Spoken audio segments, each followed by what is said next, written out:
You ever thought about why we hate losing so much? Loss aversion is a cognitive bias that describes why psychologically the pain of losing is 2 to 2.5 times as powerful as the pleasure of gaining.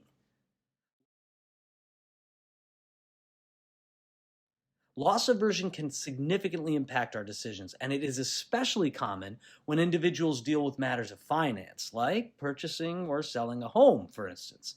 And the higher the stakes, the stronger the aversion to losing. Here's the deal.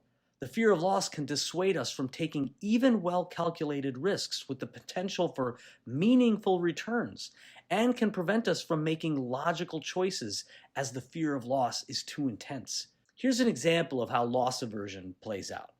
Imagine I give you $100 free, and then a few seconds later, I ask you if you'd bet that $100 on the flip of a coin for the chance to win $200. In other words, you've got a 50% chance of losing the $100 I gave you and a 50% chance of winning $200. Hey, on the face of it, this seems like a pretty good bet for you, right?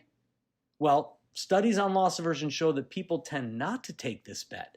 They need a bigger upside to overcome the fear of loss. In fact, studies show that on average, people need to gain about twice to 2.5 times as much as they're willing to lose in order to go forward with the bet.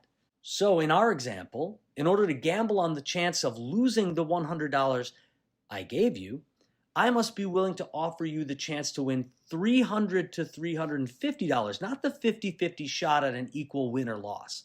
So how do we avoid it?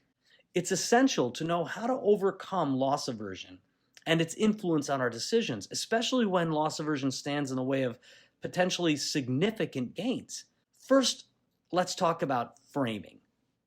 The way a deal is framed can significantly influence our perception of loss aversion. So, when faced with a decision that could be influenced by loss aversion, try framing the question differently to highlight the potential gain of the transaction. You might say, look, you can avoid the risk of losing $100 on a coin flip and put that $100 in your pocket. But if it goes our way and we win 200, we can put our business in a much better position to succeed and thrive.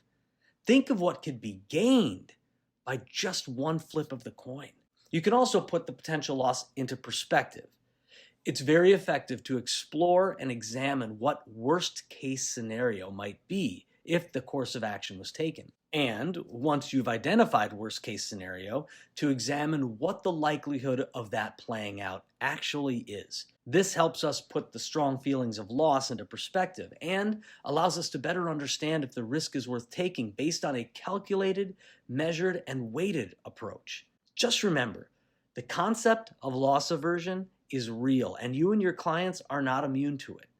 The better you understand the psychology behind the fear of loss, the better you'll be at preparing your clients to gain. I'm Eric the Expert. Follow me for more valuable content on negotiation and building your business through knowledge, expertise, skill, and trust. Your clients will thank you.